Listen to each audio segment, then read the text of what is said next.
Pemirsa Sekolah Birokrasi Channel, kalau kita memperhatikan beberapa bulan terakhir, ada satu euforia yang benar-benar menyebabkan masyarakat Indonesia itu tiba-tiba meningkat semangat untuk ikut menyaksikan bagaimana tim nasional sepak bola Indonesia itu mampu mempersatukan berbagai kalangan karena prestasi yang mereka perlihatkan.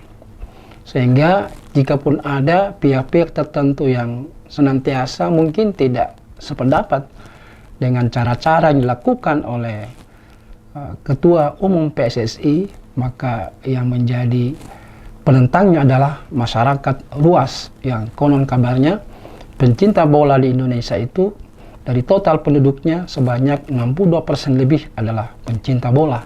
Anda bisa bayangkan seperti apa pencinta bola Indonesia, sehingga banyak konten-konten kreator di belahan dunia berusaha untuk membahas seperti apa dinamika sepak bola Indonesia karena akan mendapatkan viewer yang banyak dari Indonesia. Apalagi kita kenal Indonesia merupakan salah satu negara paling banyak aktif di media sosial di dunia. Jadi bukan tingkat negara tapi antar negara. Nah, menarik untuk kita bahas karena kita senantiasa untuk membahas mengenai bagaimana sih birokrasi itu bisa sampai mampu menjalankan fungsi-fungsinya bahkan di dalam Grand Design Reformasi Birokrasi yang telah dicanangkan sejak tahun 2010 sampai tahun 2024 di dalam Perpres 81 2010 itu mencanangkan bahwa di tahun 2024 wajah birokrasi di Indonesia itu sudah berkelas dunia. Namun fakta yang kita lihat belumlah berkelas dunia. Bahkan semakin kondisinya belum menggembirakan. Karena justru birokrasi yang ada digunakan untuk kepentingan-kepentingan politik sehingga fungsi birokrasi diantaranya menciptakan daya saing, menjaga demokrasi, justru akhir-akhir ini jauh api dari panggang. Sehingga menarik untuk kita melihat bagaimana timnas kita itu didesain sedemikian rupa sehingga mampu berprestasi, sudah meninggalkan tim nasional khususnya di negara-negara ASEAN yang selama ini kita menjadi bulan-bulanan dan kita tidak dianggap sebagai sebuah tim sepak bola yang berkualitas. Namun sekarang Indonesia bisa membusungkan dada bahwa level kita bukan lagi level ASEAN, tapi minimal level Asia, bahkan sedang menuju ke level perhelatan dunia yang disebut dengan Piala Dunia di tahun 2026. Kita doakan bersama, semoga PSSI kita dengan tim nasionalnya mampu membawa Indonesia ke titik puncak prestasi sepak bola dunia. Menarik untuk kita analogikan perkembangan sepak bola nasional kita dengan upaya-upaya reformasi birokrasi. Mungkin bisa dipandang tidak punya korelasi, tapi kalau kita menganalogikan prestasi PSSI di dalam menata tim nasionalnya, ini bisa menjadi contoh bagaimana kita menata birokrasi kita yang belum banyak beranjak dari target-target yang sudah dirumuskan di dalam Grand Design Reformasi Birokrasi kita. Ada kementerian khusus yang menangani reformasi birokrasi beserta kementerian dan lembaga lain yang memiliki keterkaitan dengan upaya mereformasi birokrasi juga belum menunjukkan target menjadi birokrasi yang berkelas dunia. Karena itu kritikan terhadap kinerja pembangunan yang dilakukan oleh pemerintah kian hari tidak menunjukkan kemajuan yang signifikan. Berbagai target-target yang ditetapkan juga tidak tercapai. Misalnya bagaimana terkait dengan upaya penurunan angka kemiskinan, angka pengangguran, import beras, indeks persepsi korupsi, tingkat penerimaan pajak yang masih rendah, kemudian defisit APBN yang terus meningkat. Akibatnya kita selalu melakukan pinjaman-pinjaman yang tidak berkesudahan, bahkan semakin tinggi dan besar pinjaman kita untuk menutup defisit APBN. Target penurunan angka stunting itu juga tidak tercapai dan banyak lagi target-target yang kurang tercapai.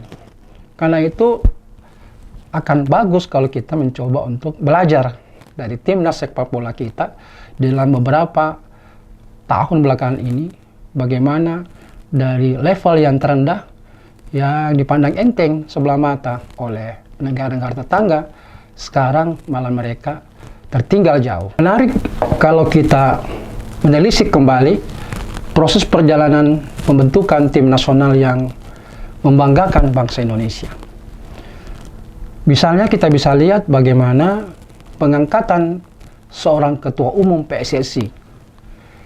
Kita lihat bahwa ketua umum PSSI ini diangkat didasarkan atas prestasi-prestasi yang memang relevan dengan jabatan selaku ketua umum PSSI. Ya, mereka pernah menjadi presiden klub Inter Milan yang Serie A di Italia, yang dulunya Inter Milan terpuruk, namun di bawah kepemimpinan beliau itu kembali sehat dan kompetitif. Dan bahkan sampai saat ini itu masih memiliki klub sepak bola di Inggris. Sehingga kita bisa melihat bahwa seseorang itu diangkat selaku ketua umum PSSI harus berbasis pada jejak dan pengalaman yang sangat baik. Nah, tentu saja analogi ini kita bisa sematkan pada birokrasi. Bahwa seseorang diangkat selaku kepala daerah atau seorang presiden, janganlah sekedar diangkat karena popularitas. Tapi lihatlah track recordnya. Apakah memang selama ini memiliki pengalaman dan prestasi di bidang ruang lingkup yang akan dipimpinnya. Baik presiden maupun juga kepala daerah. Sehingga jangan pemilihannya didasarkan pada popularitas, elektabilitas, tetapi intelektualitas itu menjadi sangat penting. Dan di atas segalanya adalah memiliki etika politik yang bisa diandalkan. Nah, apa yang dilakukan oleh Ketua MPS yang baru ini adalah bagaimana membersihkan mafia-mafia yang selama ini hidup dan tumbuh berkembang di dalam sepak bola. Dan tentu keberadaan daripada mafia ini itu merusak kondisi persepak bolaan yang selalu kita rindukan adalah prestasi dan prestasi. Bagaimana beliau mensinergikan para pemilik klub sepak bola di seluruh Indonesia dan berupaya untuk membantu majukan klub-klub tersebut dengan berbagai kebijakannya, sehingga ada sinergi antara PSSI dengan klub di divisi utama sepak bola di berbagai wilayah. Tentu ini kalau kita lihat di level presiden, bagaimana kemudian daerah itu benar-benar dibantu dengan baik, hal-hal yang mendistorsi keinginan kebijakan daripada presiden kepada daerah itu senantiasa berupaya untuk diminimalisir. Sehingga hubungan antara pemerintah pusat dan daerah itu merupakan hubungan yang sinergis, sehingga bagaimanapun juga bahwa keberhasilan negara ini tergantung kepada daerah, karena daerah lah yang berhadapan langsung dengan masyarakat. Tauhri ini mengambil langkah berani untuk membangun sebuah tim sepak bola yang berbeda dari sebelum-sebelumnya. Tentu ini merupakan langkah inovatif, sehingga kebijakan dia mampu memotong generasi pemain sepak bola agar tim yang dibentuk itu sama sekali berbeda dan memulai dengan usia-usia muda, sehingga usia pakai daripada timnas kita itu bisa bertahan lama. Ini tentu sebuah kebijakan inovatif dan juga tentu kebijakan yang berani, karena kita tahu bahwa di klub-klub ini banyak sekali pemain-pemain muda yang juga mungkin potensial namun usianya sudah tidak muda lagi. Sehingga yang dipakai di klub-klub adalah anak-anak muda yang memiliki usia muda, kemudian keterampilan yang di atas rata-rata, semangat, integritas yang tinggi, sehingga itu menjadi syarat untuk bisa dimasukkan di dalam tim nasional.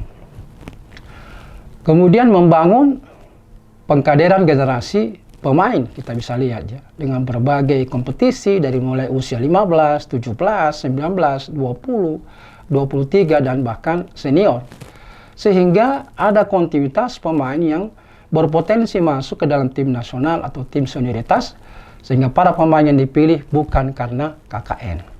Ini tentu bisa kita analogikan bahwa bagaimana SDM-SDM yang kita pilih, yang kita terima adalah mereka-mereka yang memang memiliki kualifikasi di atas rata-rata. Kita melihat bagaimana kebijakan-kebijakan pemerintah di dalam menerima PNS selama ini, yang tentu di luar melalui seleksi CAT. Tetapi mereka-mereka yang honorer selama ini itu memerlukan memang seleksi yang ketat, sehingga kemudian yang dipilih itulah mereka-mereka yang mampu memberi kontribusi bagi kinerja daripada pemerintah. Terutama juga bagaimana memilih mereka-mereka untuk duduk jabatan-jabatan strategis, sehingga ini mampu membawa sebenarnya menjadi katalisator yang baik bagi pencapaian visi misi. Demikian juga misalnya di Kepresiden, bagaimana memilih menteri yang benar-benar qualified. Kita bisa lihat bagaimana kemudian Ketua MPSI itu memanfaatkan pelatih yang berkelas dunia dan tidak berupaya untuk terlalu banyak mencampuri kebijakan internal daripada seorang manajer atau pelatih yang betul-betul profesional, sehingga ada pemahaman yang baik tetapi sekaligus kolaborasi yang baik untuk saling memahami apa yang menjadi visi daripada PSSI, lalu diterjemahkan oleh pelatih yang qualified, yang tentu dalam konteks ini bagaimana presiden memilih menterinya, bagaimana kepala daerah memilih kepala-kepala dinasnya atau kepala badannya yang betul-betul memang qualified, sehingga tidak diragukan lagi bahwa prestasi itu akan muncul ketika terjadi sinergi antara presiden dengan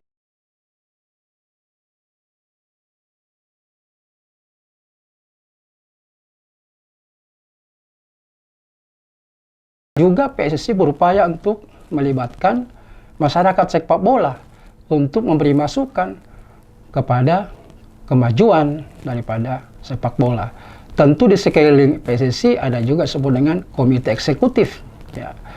Tentu ada juga di atasnya lagi lembaga-lembaga yang menaungi. Tetapi semuanya dibangun dengan sebuah sinergitas yang bagus dengan tujuan satu, yaitu menciptakan tim nasional yang berkelas dunia. Yang menarik tentu dan banyak dipersoalkan oleh sebagian orang, tentu lebih banyak yang setuju, yaitu di timnas senior ini dalam rangka untuk mengangkat prestasi sepak bola nasional, kemudian mengambil langkah-langkah yang sangat drastis dan berbeda, yaitu menaturalisasi banyak pemain-pemain dari luar negeri yang memang secara kualitas dan kompetensi adalah generasi yang bukan asal-asalan, di mana mereka yang dinaturalisasi sejak dini sudah dibentuk dalam klub-klub sepak bola sejak usia anak-anak sampai dewasa.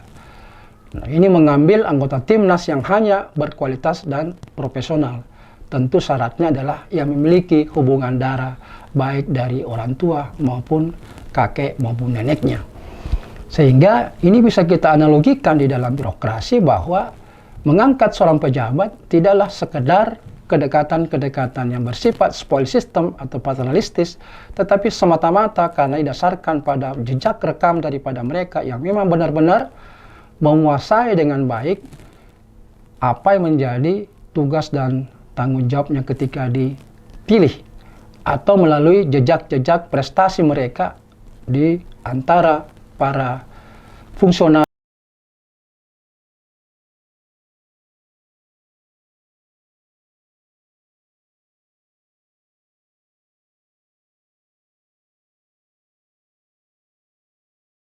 selama ini. Sehingga begitu dibentuk, itu kemudian mampu membantu pimpinan di dalam mencapai target-target yang sudah ditentukan. Sehingga ini yang sangat membantu tentu upaya untuk mereformasi birokrasi. Kita lihat bahwa PSSI itu memiliki visi yang ingin membawa timnas ke tingkat dunia. Karena itu kita bisa lihat bahwa Pak Erik memilih seorang manajer atau pelatih yang berkelas dunia, yang dipandang mampu menerjemahkan keinginan ketua umum PSSI, dan bahkan manajer atau ketua pelatih tersebut memberikan target capaian yang melampaui target ketua PSSI. Jadi ada fenomena yang kita lihat bahwa kadang-kadang target yang diberikan kepada manajer tim ini itu pada level tertentu, tapi bahkan si manajer ini menjanjikan kepada ketua umumnya untuk lebih tinggi lagi prestasinya. Tentu ini sebuah mutual simbiosis yang saling membanggakan karena mempercayakan kepada manajernya, tapi manajer memberikan sebuah janji prestasi yang melampaui apa yang ditargetkan oleh ketua umumnya.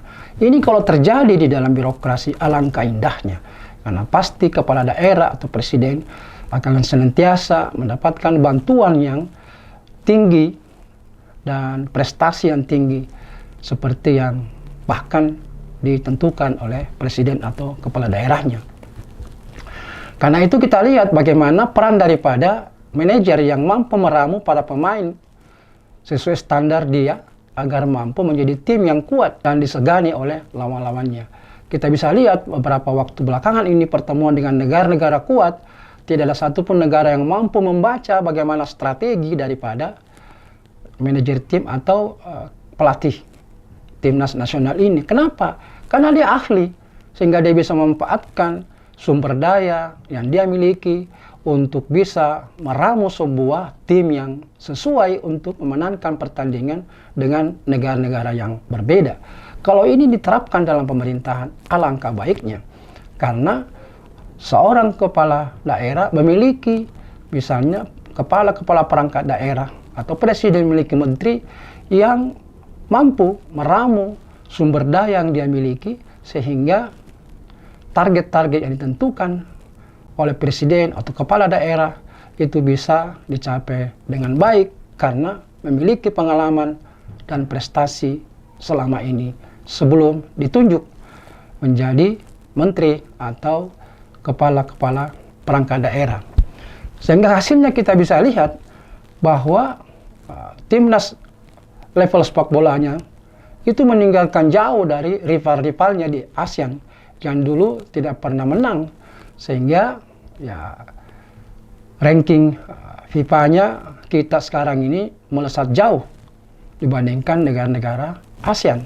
Bahkan menargetkan di dalam periode kepengurusannya mampu masuk di dalam 100 besar negara terkemuka di dalam sepak bola sesuai dengan ranking FIFA yang diharapkan bisa dicapai pada saat yang sudah ditetapkan. Sehingga dengan demikian kita bisa menganalogikan bahwa bangsa Indonesia atau masyarakat Indonesia diharapkan bisa memilih presiden atau kepala daerah yang memang memiliki pengalaman dan prestasi tidak hanya di tingkat lokal tapi juga internasional.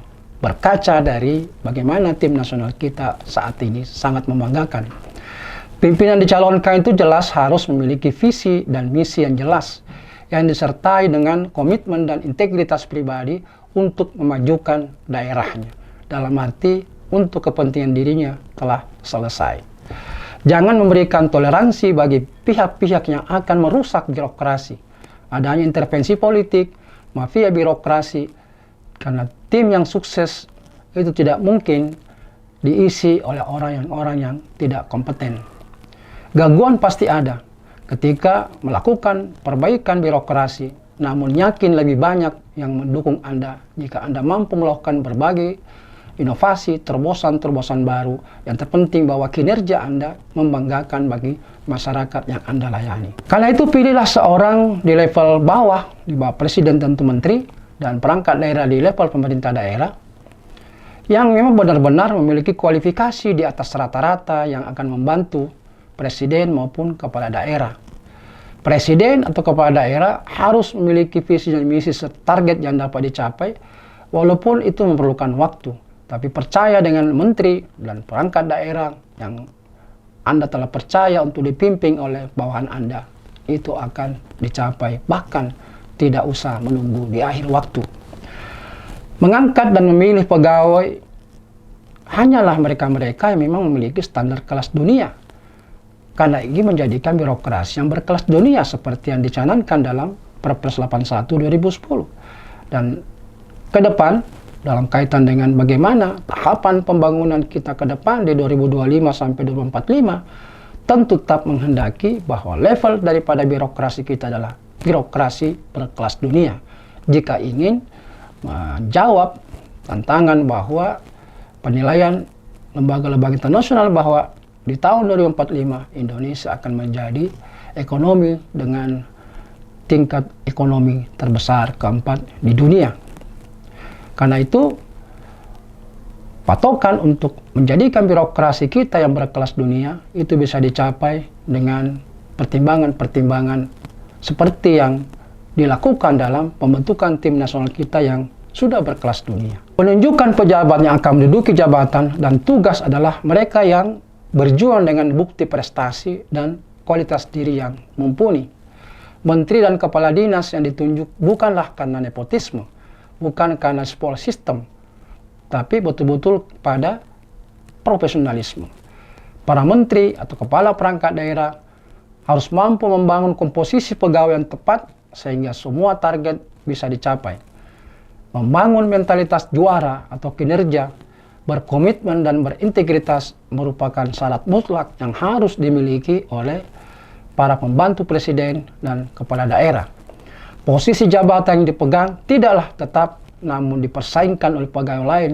Jika tidak berprestasi, maka saatnya untuk digantikan oleh mereka yang berprestasi.